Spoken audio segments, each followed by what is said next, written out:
yang men-soft launchingkan maskapai kita ya, yang insya Allah bulan November 2017 4 pesawat kita insya Allah terbang perdana ke Jeddah ya, 2 pesawat Boeing dan 2 pesawat Airbus.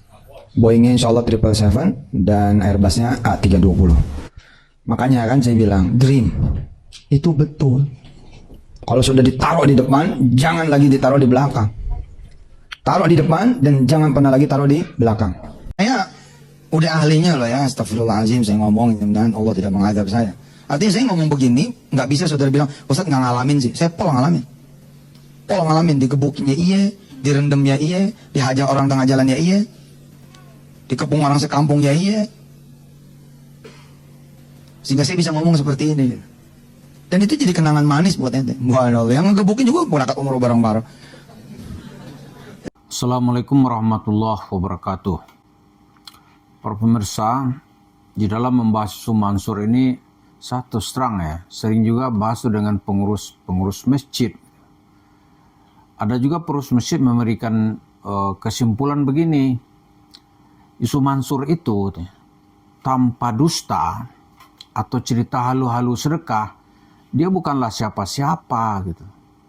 Saya bilang masa itu buktinya retorikanya bagus, retorika iya, tapi urat benarnya, ya kan? Kalau orang kan ada urat takut yang hilang, misalnya. Dia orang pemberani, dia urat benarnya itu sudah putus. Karena itu dia berdusta bagi isu Mansur, itu enteng aja, lebih enak bagi dia berdusta gitu. Atau dia berdusta itu sebagaimana orang meminum air ketika kehausan. Jadi nggak ada tuh gangguan dia. Oh, dilihat muka orang atau mata orang yang ketawa ke dia nggak peduli. Yang penting dia menyampaikan cerita, itu cerita dusta gitu. Cerita dusta. Atau cerita halu-halu tentang sedekah. Ya, halu-halu tentang sedekah. Karena itu ketika diverifikasi cerita sedekahnya itu, saya belum menemukan kebenaran. Belum saya temukan. Baik cerita orang-orang yang dia sebut itu ceritanya fiktif semua. Dan ada itu dia gendong tuh orang, katanya ini kawin dengan seorang bule S3 gitu. Ternyata begitu ditelusuri lebih lanjut, bohong aja. Jadi kadang-kadang kita harus membenarkan juga ya kesimpulan masyarakat sekarang ini, Yusuf Mansur itu tanpa dusta, dia bukanlah siapa-siapa. Jadi dia membangun kemegahan dirinya itu, yaitu dengan cerita berdusta, mendustai masyarakat. Ya kalau udah berdusta ya membohongi masyarakat, kalau sudah membohongi ya nipu nggak namanya tuh. Dia paling nggak suka nih dituduh nipu. Kadang-kadang kalau dia lagi suka-suka lu dah, iya dah, gitu-gitu aja dia. Tapi memang begitu.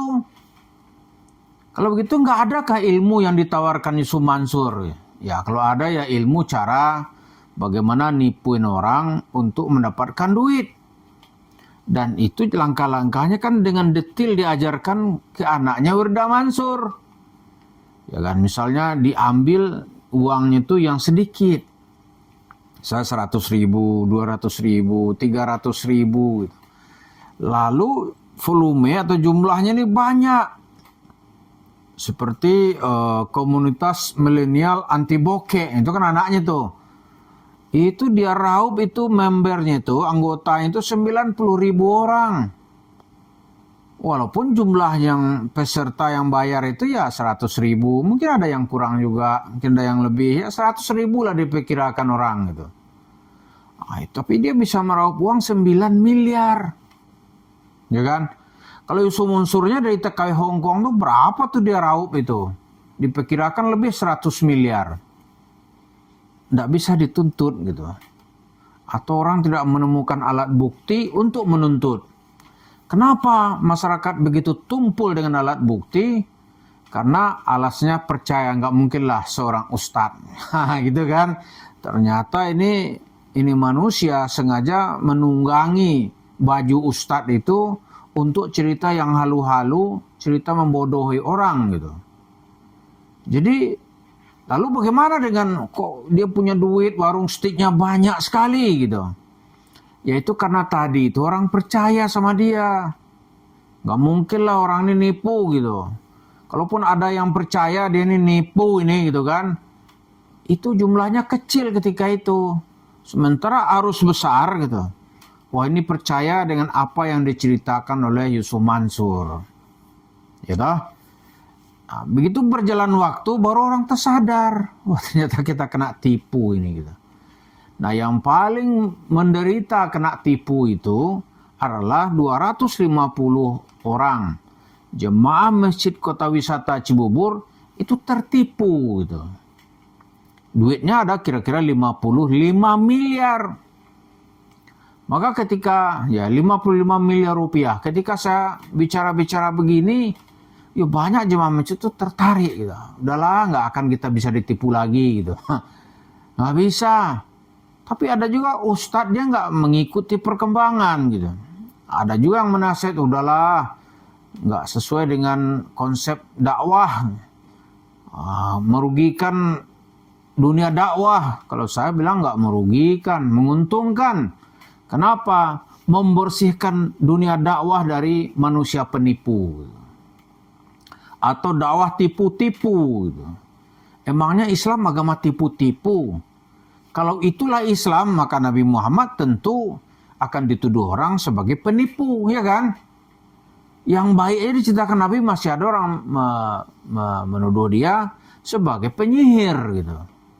Nah, Yusuf Mansur ini menjual cerita-cerita ini, lalu dia dapat duit, ya dia nggak yakin juga dengan ceritanya itu, omong kosong tuh dia percaya dengan ceritanya. Kalau percaya dengan cerita dia lanjutin itu mencari uang, misalnya merubah, menyulap daun menjadi duit gitu. Kan cerita orang gila itu. Cerita orang gila. Tapi itu dilakoni oleh Yusuf Mansur gitu. Kalau kata orang Betawi ini dijabanin oleh Yusuf Mansur. Jadi dalam 25 tahun kiprahnya berdakwah, mungkin ada 15 tahun itu dia seperti apa ya, pemain yang nggak ada counterpartnya, ya kan? Penyeimbangnya tidak ada gitu. Dia leluasa bercerita sesuka hatinya dan mendapatkan duit juga tidak terhingga banyaknya. Karena itu kalau dia cerita pay trend itu nilainya 4 triliun, memang banyak duitnya. Tidak ada ustadz yang bisa menyainginya di Nusantara ini saya kira. Wah, Agim kan juga banyak duit, kalah sama dia. Kalah. Agim kan dakwahnya kita ikuti ya, dia mencoba pendekatan dari hati ke hati gitu. Dan Agim ini juga telah merasakan bagaimana perlakuan Yusuf Mansur kepadanya, bagaimana harta-hartanya pindah tangan. Kalau nggak percaya tanya dia gitu. Banyak harta Agim pindah tangan ke Yusuf Mansur gitu. Karena itu Agim bilang hati-hati mendengarkan ceramah Yusuf Mansur, harta kita bisa habis, ya kan? Jadi saya melihat ya obrolan jemaah tadi itu sekarang mungkin sudah menjadi idiomatik gitu. Yusuf Mansur itu memang membahasnya soal dusta dan tipu-tipu. Cerita dakwahnya nggak ada isinya. Cuma dia mengemas dengan komunikasi yang lancar. Dia ceramah lancar bahasanya gitu. Mungkin kita ini jauh lah kalah sama dia, lancar bahasa Indonesianya. Tapi berbahasa untuk sebuah modus bagaimana mendapatkan duit jemaahnya, lalu dari situ dia membangun usaha yang sangat terkenal itu adalah warung steak and shake. Itu dari duit begitu-begitu. Lalu ada orang mengatakan kalau dia memang nggak hebat, bagaimana bisnisnya bisa berkembang? Saya katakan ya, sebenarnya kalau secara pribadi Sumansun nggak ada mengurus bisnis dengan benar, nggak ada.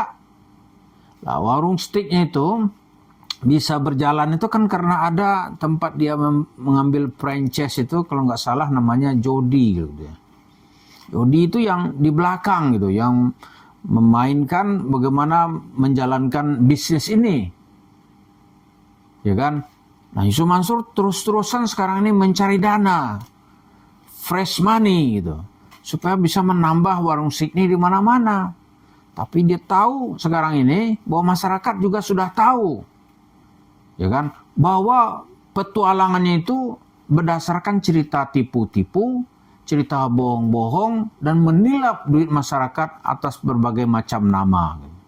Wujudnya berbentuk warung steak and shake. Nah, ke depan ini bagaimana? Ya, orang akan makin sadar ini kalau makan di tempat ini, datang ke tempat ini berarti kita menambah modal untuk sebuah upaya penipuan terhadap masyarakat atau pengelabuan kebenaran kepada umat Islam. Itulah yang sedang dan terus dimainkan oleh Yusuf Mansur. Terima kasih. Assalamualaikum warahmatullahi wabarakatuh.